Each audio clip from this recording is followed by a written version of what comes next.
Assalamualaikum warahmatullahi wabarakatuh. Innal hamdalillah nahmaduhu wa nasta'inuhu wa nastaghfiruh wa na'udzu billahi min shururi anfusina wa min sayyiati a'malina. Man yahdihillahu fala mudilla lahu wa man yudlil fala hadiya lahu. Asyhadu an la ilaha illallah wahdahu la syarika lahu وأشهد أن محمدا عبده ورسوله يا أيها الذين آمنوا اتقوا الله حق تقاته ولا تموتن إلا وأنتم مسلمون يا أيها الناس اتقوا ربكم الذي خلقكم من نفس واحدة وخلق منها زوجها وبث منهما رجالا كثيرا ونساء واتقوا الله الذي تساءلون به والأرحام إن الله كان عليكم رقيبا يا أيها الذين آمنوا اتقوا الله وقولوا قولا سديدا يصلح لكم أعمالكم ويغفر لكم ذنوبكم ومن يطع الله ورسوله فقد فاز فوزا عظيما أما بعد فإن خير الكلام كلام الله وخير هدي محمد صلى الله عليه وسلم وشر الأمور محدثاتها وكل محدثة بدعة وكل بدعة ضلالة وكل ضلالة في النار. Alhamdulillah, fani fillah rahimakumullah wa azakumullah. Alhamdulillah, kita bersyukur pada Allah Azza wa Jalla yang telah memberikan kenikmatan kepada kita semua, memberikan taufik untuk terus di dalam ketaatan padanya, dan memberikan kesempatan pada kita untuk meningkatkan keimanan kita pada Allah Subhanahu wa taala. Dan juga kita bersyukur bisa kembali bertemu dalam majelis dari kitab Sahih Al-Imam Abil Husain Muslim Ibn Hajjaj Ibn Muslim Al-Qushairi An-Nisaburi rahimahullahu ta'ala, yang kemarin kita telah membaca hadis yang pertama dari bab Bayan An-Nadin An-Nasihah. Kemudian kita lanjutkan dengan hadis yang kedua. Fadhal Iqra, silakan dibaca.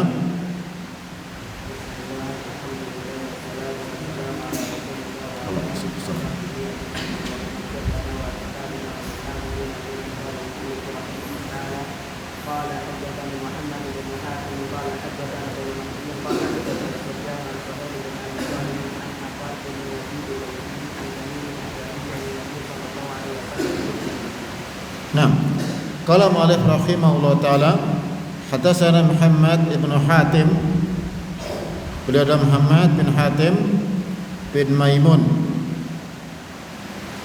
yang dikenal dengan As-Samin,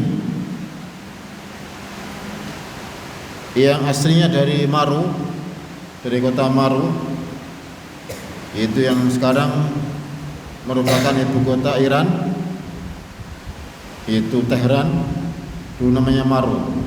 Ya. Beliau kemudian tinggal di Baghdad. Kata Ibn Hajar, sudukun rubama wahim. Qala, beliau berkata, hadatsana Ibnu Mahdi, telah menceritakan kepada kami Ibnu Mahdi, yaitu Abdurrahman bin Mahdi al-Imam al-Hafidh al-Hujjah al-Thabat, imam yang masyhur, yang dikisahkan bahwa Al-Imam Asy-Syafi'i menulis kitab Ar-Risalah ini dengan usulan atau dengan saran dari Al-Imam Abdurrahman bin Mahdi. Qala hadatsana Sufyan, telah menceritakan kepada kami Sufyan. Di sini Sufyan ghairu mansub, tidak disebutkan nama ayahnya, adalah Sufyan bin Sa'id bin Masruq bin Habib Ats-Tsauri, atau masyhur dengan Sufyan Ats-Tsauri. Kalau Sufyan masyhur ada dua, satu tabaqah, satu level, yaitu Sufyan Ats-Tsauri dan Sufyan Ibnu Uyainah. Kalau Ats-Tsauri tinggalnya di Kufah, Al-Kufi. Kalau Ibnu Uyainah, Sufyan bin Uyainah tinggal di Makkah, Al-Makki. Dan dua-duanya imam masyhur, thiqah, sabtun. An Suhail ibn Abi Saleh, dari Suhail bin Abi Saleh yang beliau seorang tabi'in. Ya, ini sudah dijelaskan dalam pembahasan yang lalu. Beliau thiqah. An Atha ibn Yazid Al-Laitsi, di Atha bin Yazid Al-Laitsi, ini salah seorang tabi'in juga yang thiqah. An Tamimin Ad-Dari, dari Tamim Ad-Dari radhiyallahu anhu, salah seorang sahabat Rasulullah SAW. Anin Nabi sallallahu alaihi wasallam, beliau meriwayatkan dari Nabi sallallahu alaihi wasallam bi mislihi, yaitu dengan lafaz yang sama, persis dengan lafaz yang sebelumnya, yaitu Rasulullah bersabda, ad-dinun nasihah, qulna liman qala lillahi wa li kitabihi wa li rasulihi wa li aimmatil muslimina wa ammatihim, bahwa agama adalah nasihat. Kemudian kami bertanya kepada sahabat, bertanya kepada siapa Rasulullah, maka Rasulullah menjawab, bagi Allah, bagi kitabnya, bagi rasulnya, bagi para pemimpin kaum muslimin, dan juga orang-orang umumnya mereka atau para rakyat mereka. Nah, dan ini sama dengan hadis yang sebelumnya tentang keutamaan an-nasihah. Dan nasihat sebagaimana telah kita jelaskan kemarin, yaitu iradatu al-khair mina an-nasih lil manasuhilah. Iradatul khairi minan nasihi lil manasuhilah. Ini definisi nasihat. Itikat baik dari orang yang menasihati kepada orang yang dinasihati, atau pada yang dinasihati, bisa saja Allah Subhanahu wa taala, bisa Rasulullah, bisa Al-Quran. Ketika kita beritikat baik kepada yang tersebut, maka kita telah melakukan nasihat. Termasuk juga kita beritikat baik pada saudara kita kaum muslimin, maka itu juga merupakan nasihat. Nah, jadi ini umum sifatnya nasihat, itikat baik dari yang menasihati pada yang dinasihati. Dan ini insyaallah sudah cukup jelas ketika kita menjelaskan nasihat pada Allah, maksudnya itikat baik pada Allah. Nasihat pada Rasulullah, itikat baik pada Rasulullah. Nasihat pada Al-Quran, itikat baik pada Al-Quran. Insyaallah dengan definisi ini sudah cukup bisa difahami arti dari nasihat pada Allah, kepada Rasulnya, kepada kitabnya, kemudian juga kepada pemimpin kaum muslimin, dan juga orang-orang umumnya atau para rakyatnya. Kemudian di antara faedah di sini, sebagaimana jelaskan oleh para ulama, bahwa ad-din yutlaqu 'alal amal, bahwa agama itu adalah amalan. Karena di sini ad-dinun nasihah, agama nasihat. Berarti bukan sekedar keyakinan, bukan sekedar ucapan, tapi juga berupa amalan. Karena sebagian mungkin keliru memahami agama adalah sekedar keyakinan tanpa dibuktikan dengan amalan. Ini tidak benar. Karena Rasul mengatakan ad-dinu an-nasihah, agama adalah nasihat. Berarti agama adalah amalan. Amalan bagian dari agama. Bukan sekedar meyakini bahwa Islam benar misalnya, bahwa Islam sahih, bahwa Rasulullah adalah Rasul, bukan.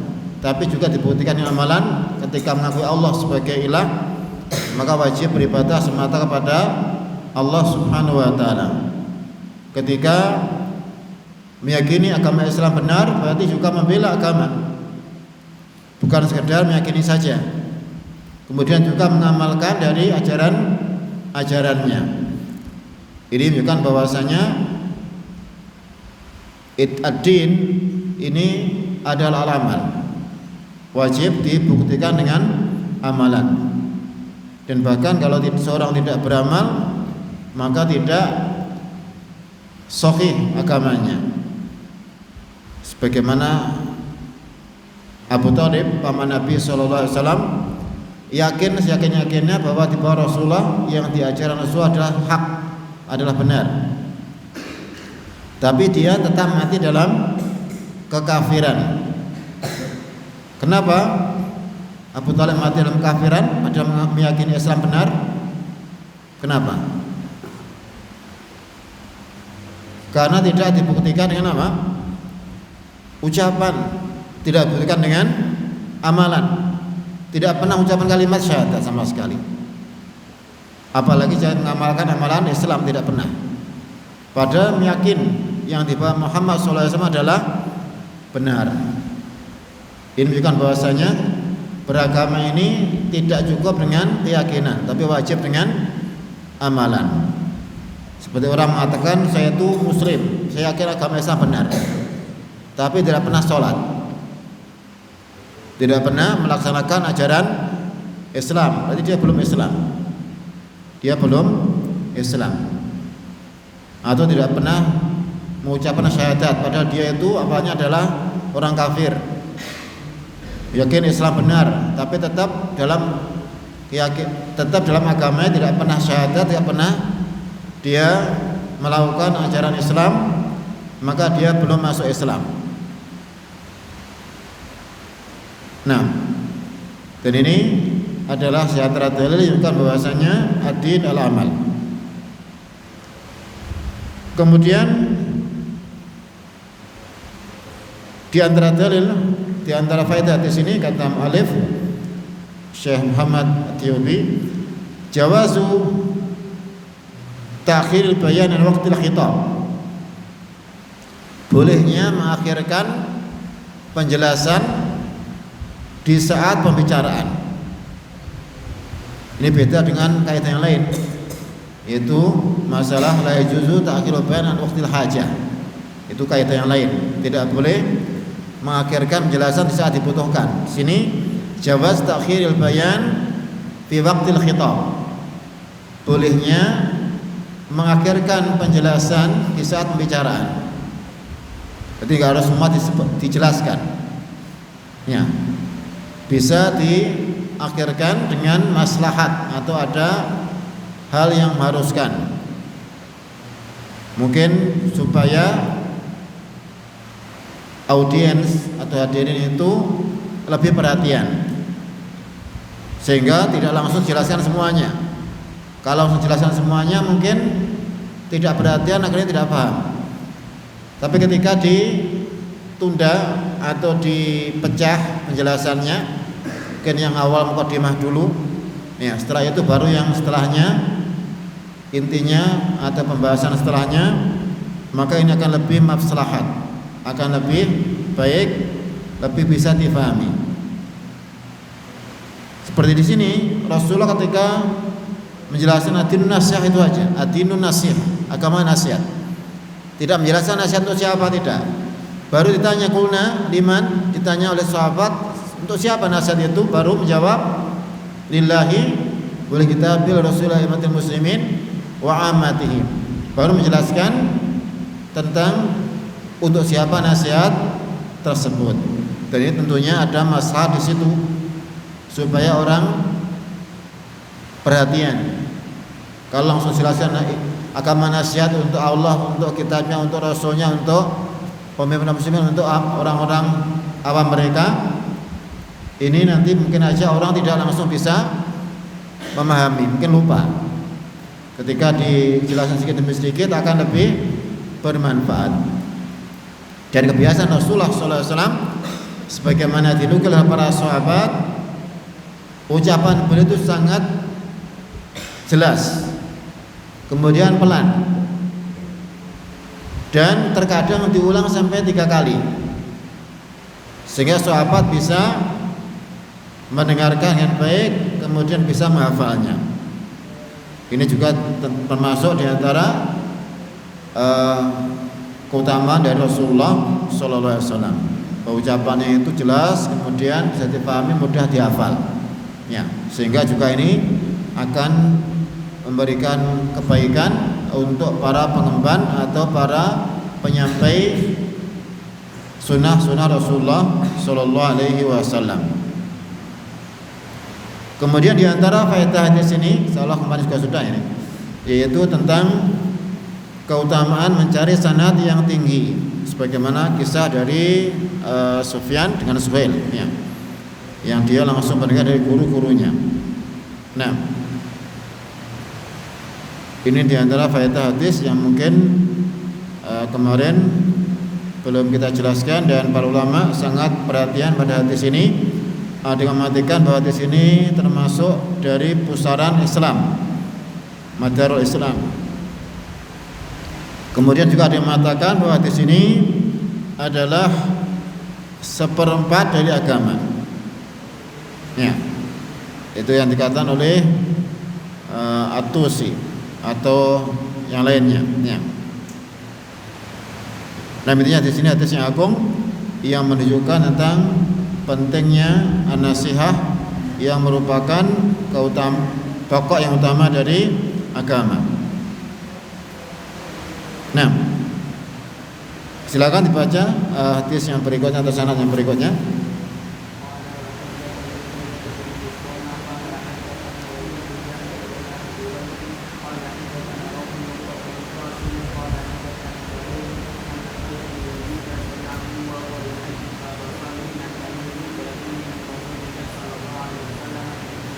Nah, qala hadatsani Umayyah bin Bistam, dan telah menceritakan kepadaku Umayyah ibnu Bistam al-Aishi, Abu Bakar al-Basri Sadukun.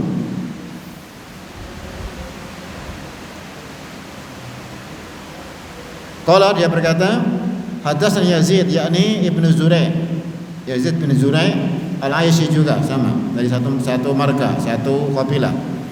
Abu Muawiyah Al-Basri juga Basri, sama dengan sebelumnya. Yang sebelumnya Basri, ini juga Basri. Yang Yazid bin Zurai' thiqah.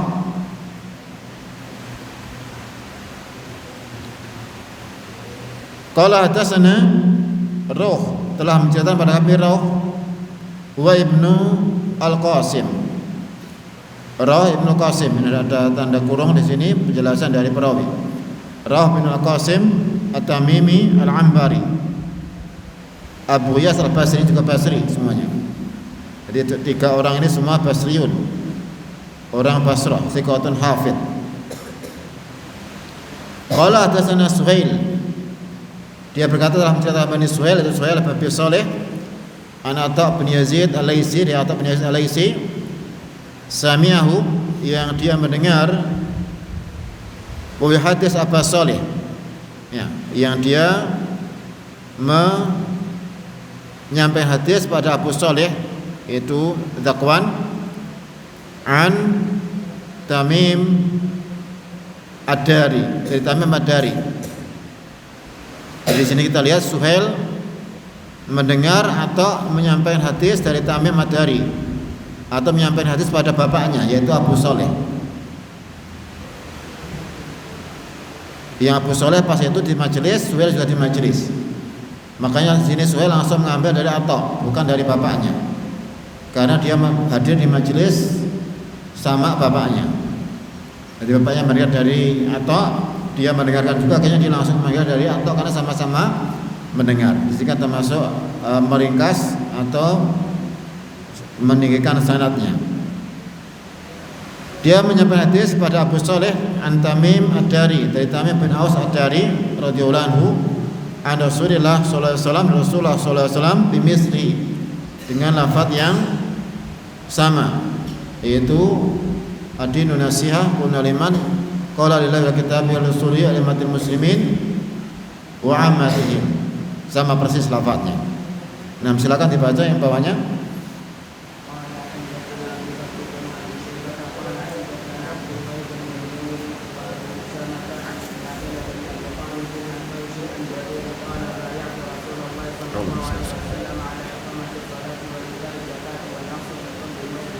Nah, qala mu'allif rahimahullah hadatsana Abu Bakar ibnu Abi Syaibah, telah menceritakan kepada kami Abu Bakar ibnu Abi Syaibah. Abu Bakar ini kunyah, namanya Abdullah. Kemudian Abu Syaibah namanya Muhammad. Ya, Abdullah bin Muhammad. Yang beliau thiqah. Qala hadatsana Abdullah ibnu Numair, telah menceritakan pada Abdullah bin Numair Al-Hamdani Abu Hisham Al-Kufi, yang beliau thiqah. Wa Abu Usama, dan Abu Usama Muhammad bin Usama Al-Qurashi maulahum Al-Kufi, ini sama-sama Kufah. Dua orang ini sekufah semua. Ini dari sini kita lihat Abu Bakar melihat ada dua gurunya. Dia punya dua guru yang dia juga thiqah. An Ismail ibni Abi Khalid Al-Ahmasi, dari Ismail bin Abi Khalid Al-Ahmasi Al-Bajali. Bajilah ini kabilah, Al-Ahmas itu adalah pecahannya. Bajilah ini kabilah, Ahmas adalah pecahan dari Bajilah. Ya, Bajali Al-Ahmasi, yang beliau thiqatun thabtun, kata Ibnu Hajar. An Jarir bin sebelum Jarir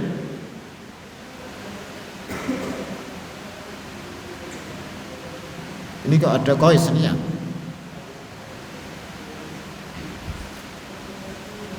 Tahu nih, mungkin salah cetak. Tadi setelah Ismail siapa tadi? Qais. Ini di naskah saya nggak ada ini. Ini naskah cetakan Darul Kutub Ilmiah. Jadi ini sebetulnya kalau dulu sudah tahu, kita kan Fathul Bari ini belum tahu kan tentang apa, tentang kualitas cetakan Darul Kutub Ilmiah. Insyaallah yang di Madinah tahu insyaallah.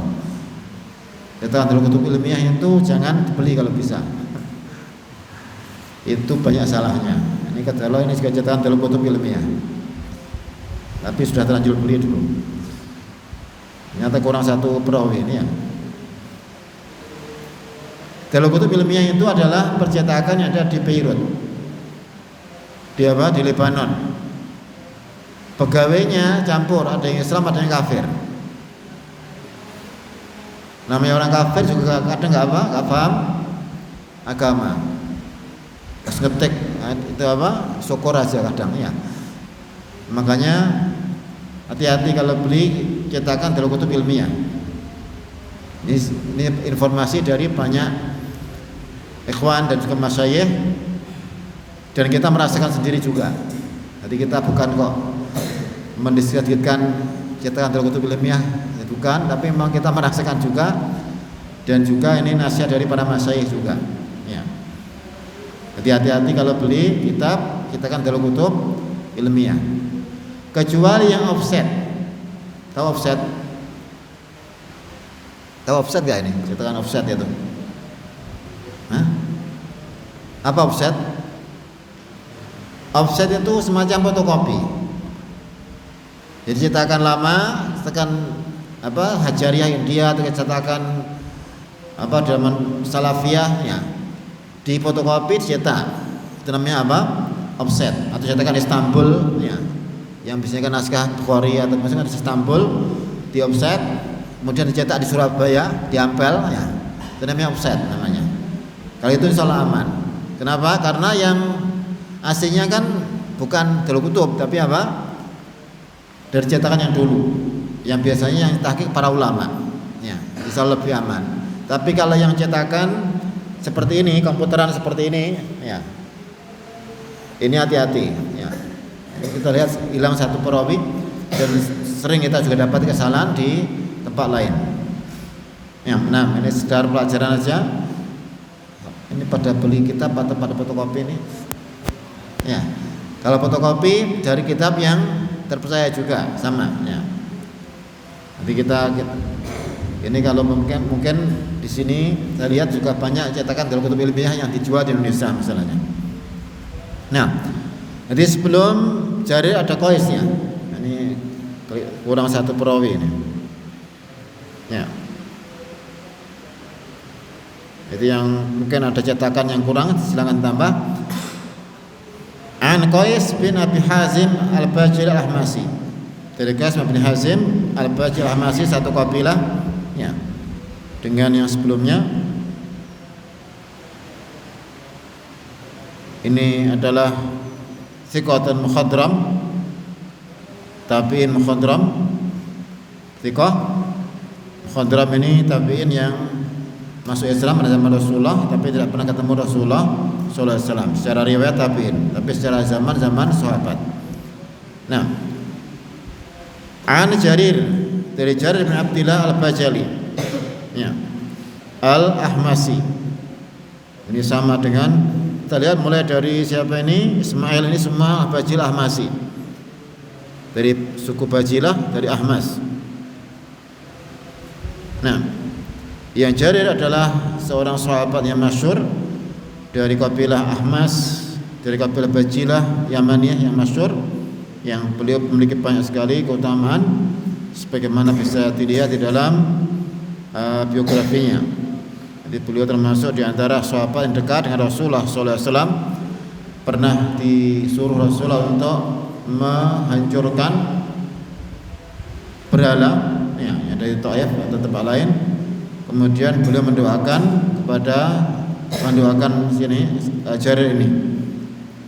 Ini termasuk yang doakan Rasulullah sallallahu alaihi wasallam. Dan Jarir dikenal dengan ketampanannya sampai dijuluki oleh Umar Yusuf Wadil Ummah.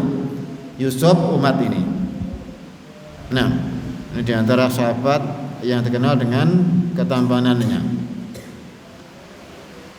Kalau dia berkata, bayatu Rasulullah sallallahu alaihi wasallam ala iqamis shalah. Aku membayat Rasulullah sallallahu alaihi wasallam untuk menegakkan salat. Wa ita'iz zakah, dan menunaikan zakat. Wa nuskhi likulli muslim, dan memberikan nasihat kepada setiap muslim. Ini lafaz yang terakhir ini yang diambil sesuai dengan bab, itu masalah ad-dinu nasihah. Di sini ada lafaz wa nuskhi likulli muslim.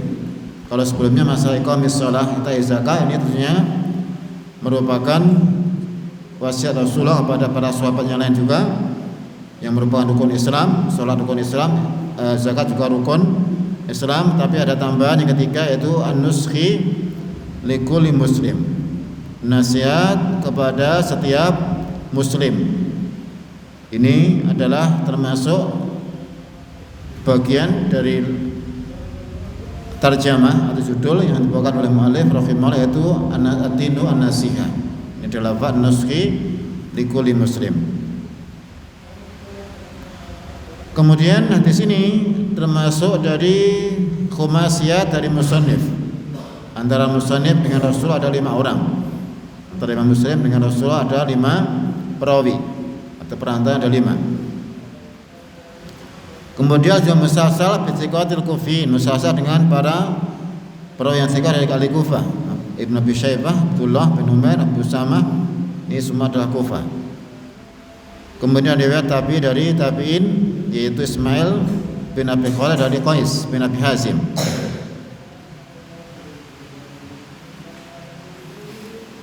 Kemudian Qais ini keistimewaannya, dia meriwayatkan dari 10 orang al-asyara mubasysyirin bil jannah.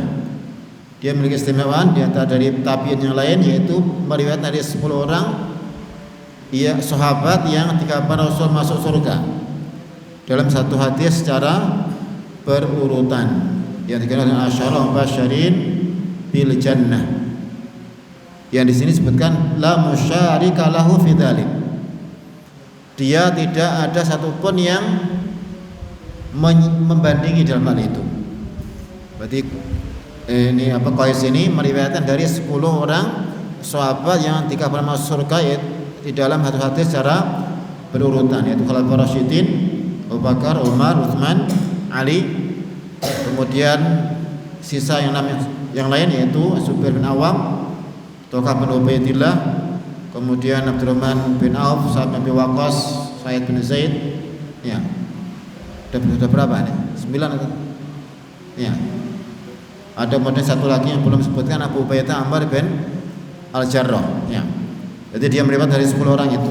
Ini termasuk keistimewaan dari Qais bin Abi Hazim yang dia adalah min kibar tabi'in, bukan mukhadram. Ya. Makanya ketemu banyak sahabat, bahkan sampai 10 orang sahabat yang ketemu. Di antara keistimewaan dari sanad ini. Kemudian hadis ini merupakan manqabah di antara manaqib dari Jarir bin Abdillah Al-Bajali. Ya. Karena ada sebab urutnya. Ada sebabnya. Kenapa sampai ya Rasulullah SAW mendoakan Jarir bin Abi Hazim. Nah, dan kemudian juga dia mengamalkan hadis ini. Ya. Kita sebutkan doakan karena pernah menghancurkan berhala, mendoakan. Kemudian ada kisah yang lain yang menunjukkan bahwa perawi hadis itu sahabat perawi hadis ini benar-benar mengamalkan hadis ini. Pernah suatu saat Jarir pergi ke pasar untuk membeli kuda. Ini pasar kuda. Nah, dia memerintahkan kepada budaknya atau maulanya, bekas budaknya, untuk memberikan kuda baginya di pasar. Kemudian akhirnya dia beli dengan harga 300 dirham. Membawa kuda sekaligus pemiliknya, karena waktu itu kan pemiliknya menuntut kudanya. Kemudian ditanya oleh Jarir, ini berapa harganya? Kata budaknya ini 300 dirham. Dilihat oleh Jarir, wah ini kalau 300 masih kurang. Ya. Kamu mau menjual dengan 400 dirham? Tentunya pasti mau. 300 sudah siap. 300 saya sudah mau. Kata Jarir, kalau saya tambah 100 gimana? Ya. Kata itu ya silakan, kata pemiliknya. Ternyata dia berhenti, masih mengatakan lagi, sepertinya masih kurang itu. Seharusnya 500 ini. Iya, ya pemilik silahkan. Masih kurang lagi, sampai akhirnya ya dibeli ya sampai 800 dirham. Berarti dia jual berapa tadi? 300 dirham, malah diberi uang berapa? 800 dirham. Jadi sampai lebih berapa? 500 dirham. Ditanya, ada apa Jarir kok seperti itu? Kenapa kamu seperti itu? Kata dia, ini bai'atu Rasulullah ala nushi li kulli muslim. Saya pernah berbaiat pada Rasulullah untuk memberikan nasihat kepada setiap muslim, beretikat baik pada setiap muslim. Jadi benar-benar perawi ini mengamalkan dari hadisnya. Ini masuk keutamaan yang luar biasa dari Jarir bin Abdillah Al-Bajali radhiyallahu anhu. Nah, kemudian di antara faedah hadis ini kita lihat di sini ada iqamis shalah, ada itai zakah. Ya. Kenapa enggak disebutkan rukun Islam yang lain seperti shaum Ramadan? Ya, kemudian apa? Haji. Ya, kenapa kok tidak disebutkan? Atau mungkin syahadat juga? Nah, Dan di sini disebutkan oleh para ulama ya, karena ini masuk dalam kalimat asami wa ta'ah. Ya. Asami wa ta'ah yaitu para sahabat telah bersumpah berjanji Rasulullah untuk mendengar dan mentaati. Termasuk mentaati adalah amalan-amalan selain sholat dan zakat. Ya. Ini juga mentaati Rasulullah sallallahu alaihi wasallam. Jadi Rasulullah membayar sahabat untuk mentaati Rasulullah mendengar, dan diantara yang ditaatinya adalah selain sholat dan zakat itu puasa, haji dan yang lainnya.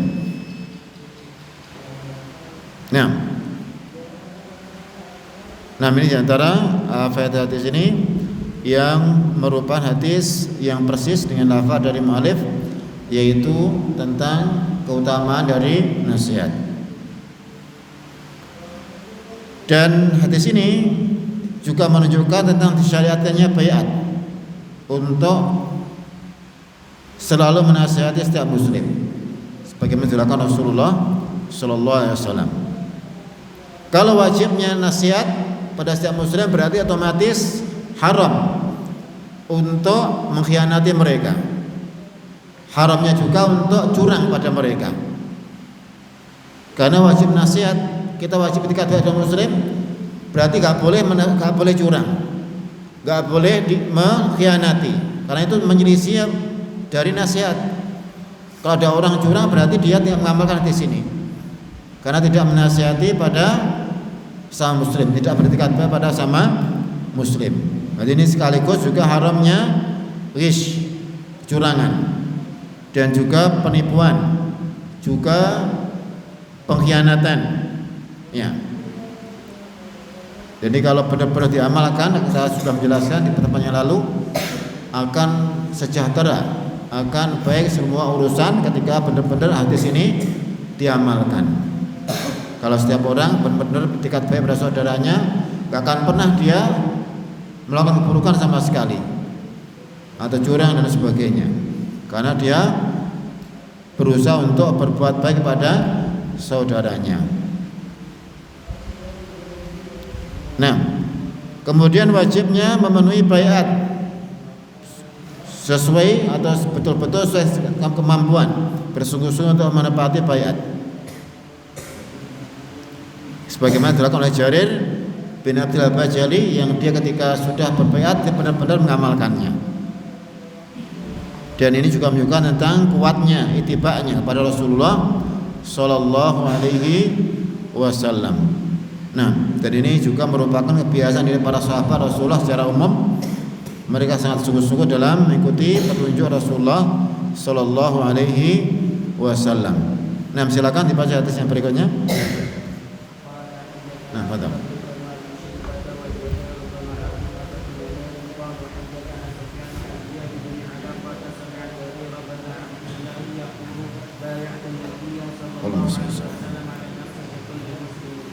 Nah, qala mu'allif rahimahullah hadatsana Abu Bakar bin Syaibah wa Zuhair bin Harb. Telah menjelaskan melalui Abu Bakar bin Syaibah itu Abdullah bin Muhammad bin Abi Syaibah, dan Zuhair bin Harb ini juga thiqah sebagaimana sebelumnya. Wa Ibnu Numair yang tadi ya, perawi yang sebelumnya ya, yang telah kita baca, atau hadis yang kedua ya, Numair. Ya, hadis yang ketiga, ya, keempat, Abdullah bin Numair. Ya.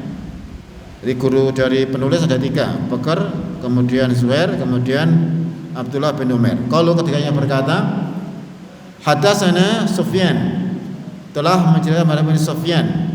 Di sini Sufyan ghairu mansub juga, ya, sama dengan sebelumnya Sufyan bin Sa'id bin Masruq bin Habib Ats-Tsauri, thiqah Imam. An Ziyad ibni Ilaqah. Nah, Ziyad ibni Ilaqah di kasrah ainnya. Ats-Tsa'labi Abu Malik Al-Kufi, yang dia thiqah, Rumya bin Nasbi, dituduh termasuk nawasib, tapi tuduh ini kan belum tentu benar tuduhannya. Nah, qala Sami'a Jarir bin Abdullah yaqul, dia mendengar Ziyad ini mendengar Jarir bin Abdillah Bajali radhiyallahu anhu, dia berkata, bayatun Nabiya sallallahu alaihi wasallam ala nuskhi likulli muslim.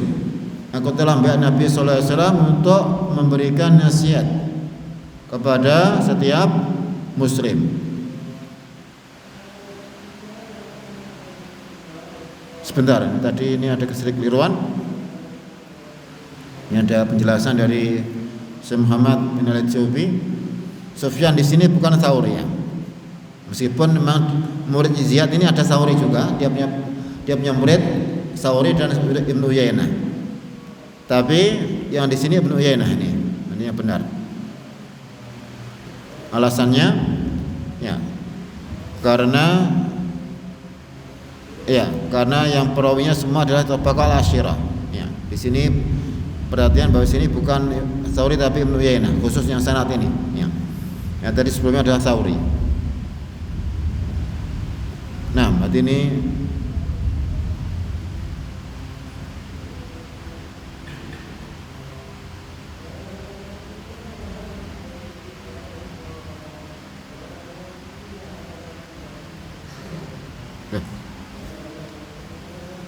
meskipun dia meriwayatkan dari dua orang ini. Nah, atau mungkin kebalik ya, bisa jelas dua-duanya salah thiqah, ada masalah. Nah, ada pendapat seperti itu. Nah, jelas hadisnya termasuk di antara hadis yang tinggi dari musannif Ali. Ini ada rubaiyah di sini. Itu termasuk hadis yang paling tinggi dari musannif yaitu Imam Muslim. Jarak antara pun Rasulullah cuma 4 orang saja. Dan sanad tertinggi Imam Muslim adalah rubaiyat. Kalau Imam Bukhari adalah sulasiyat. Jadi sini masuk di antara sanad yang tertinggi dari Imam Muslim. Kemudian yang lain salah sama dan sebelumnya lafaznya sama. Silakan dibaca yang berikutnya.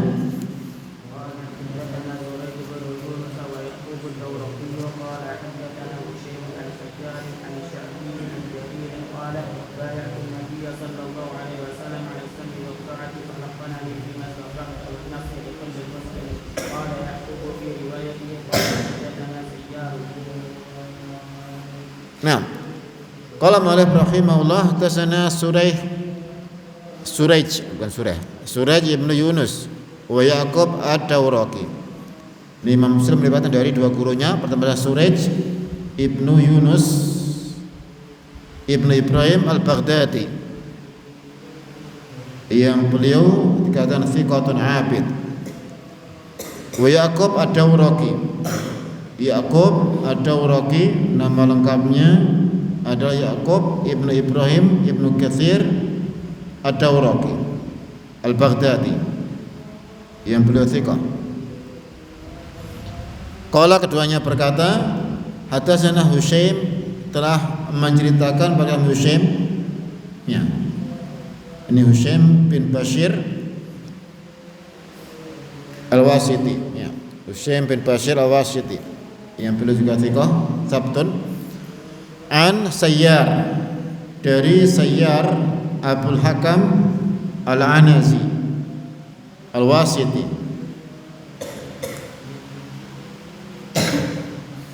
Disebutkan namanya Sayyar bin Abi Sayyar, bapaknya Abi Sayyar. Dan ada yang mengatakan nama bapaknya itu adalah Wardan, ada yang mengatakan Ward, ada yang mengatakan Dinar. Jadi nama bapaknya itu diperselisihkan, 3 pendapat. Makanya sering disebut Sayyar bin Abi Sayyar. Kalau kunyahnya jelas, tapi kalau namanya diperselisihkan.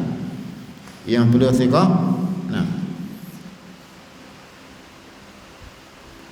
Ani Sya'bi dari Amir bin Syarahil Asy-Sya'bi. Ya, ini masyhur Asy-Sya'bi. Ini adalah nisbah, ya, dari kabilahnya.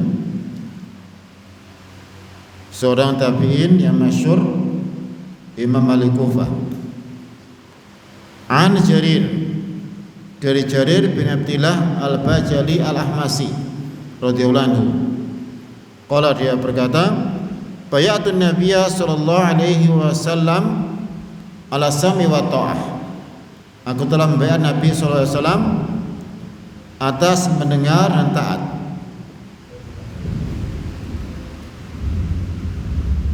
Falaqanani, maka beliau mentalkinku, menuntunku untuk mengucapkan suatu,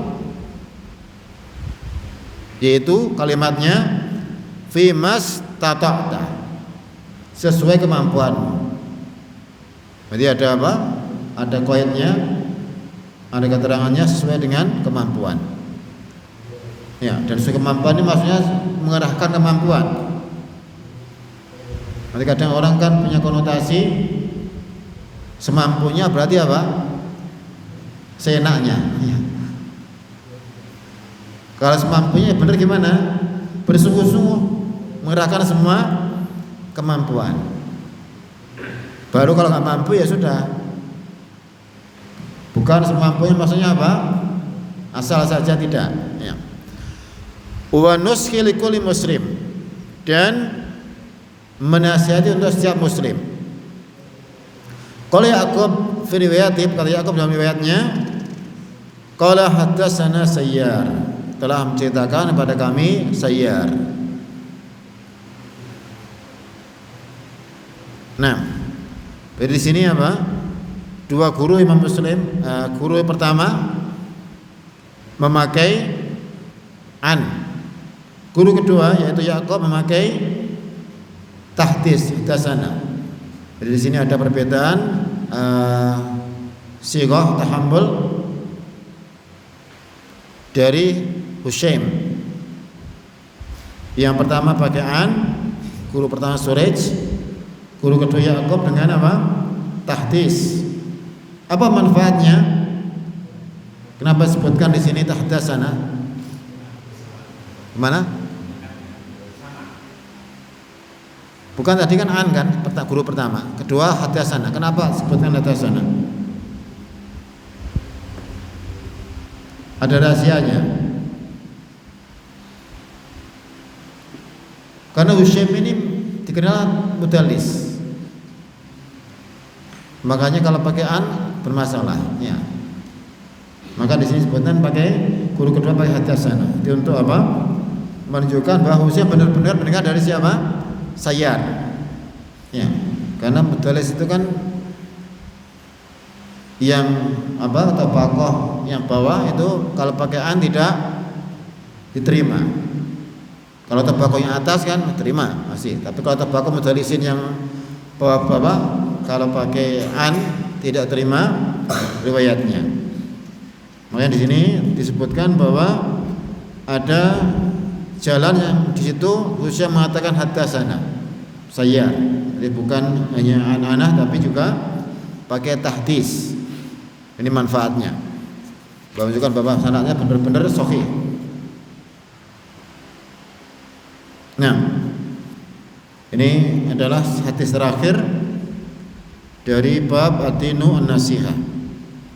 Nah, dan di sini ada qaid, di sini kita lihat keterangan yang Rasulullah mentalkin sahabatnya. Apa mentalkin? Menuntun agar mengucapkan fi mastata'tu. Ya. Ini menunjukkan tentang rahmat, kasih sayang Rasulullah kepada umatnya. Jadi tidak memberatkan tapi melakukan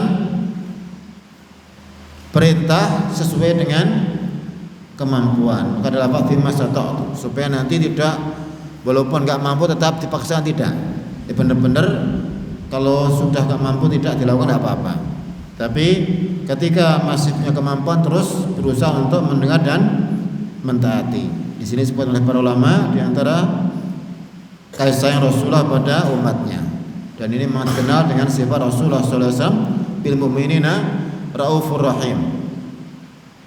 Yang sebelumnya malah azizun alaihi ma'anitum harisun alaikum, sangat berat beban yang kalian bagi beliau, beban kalian atau hal yang beratkan kalian, kemudian Rasulullah sangat penyayang pada umatnya. Ini diantara bentuk sayang Rasulullah SAW memberikan qaid atau batasan untuk mendengar takdir dengan sesuai dengan kemampuan. Maksudnya apapun dari perintah syar'i ini dibatasi dengan kemampuan.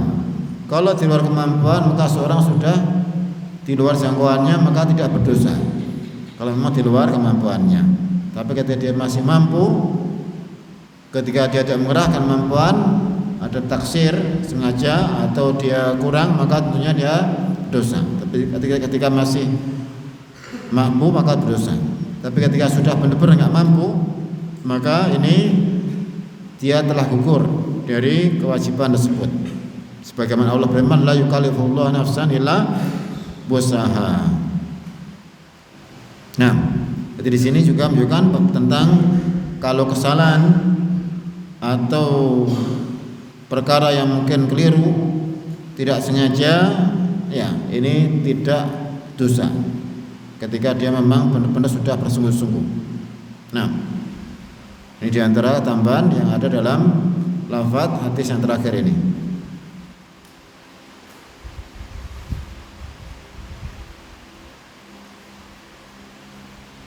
Nah, kita selesai dari hadis ad-dinun nasihah dan ya ini adalah juga termasuk kalau kita masuk kitabul iman, maka kita juga bisa mengistinbat bahwa nasihat bagian dari keimanan.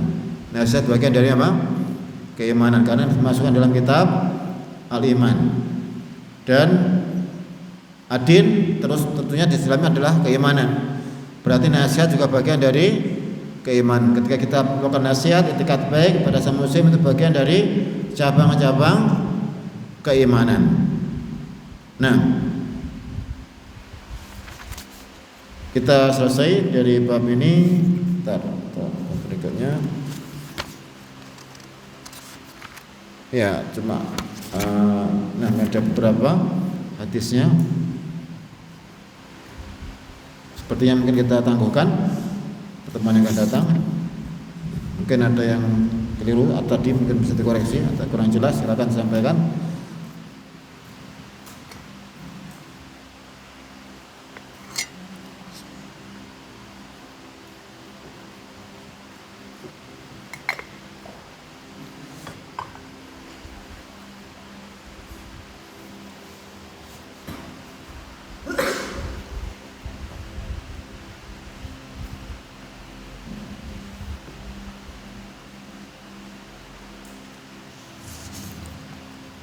Nah, sedikit faedah tarbawiyah dari hadis-hadis bab ini, bahwa hendaknya seorang muslim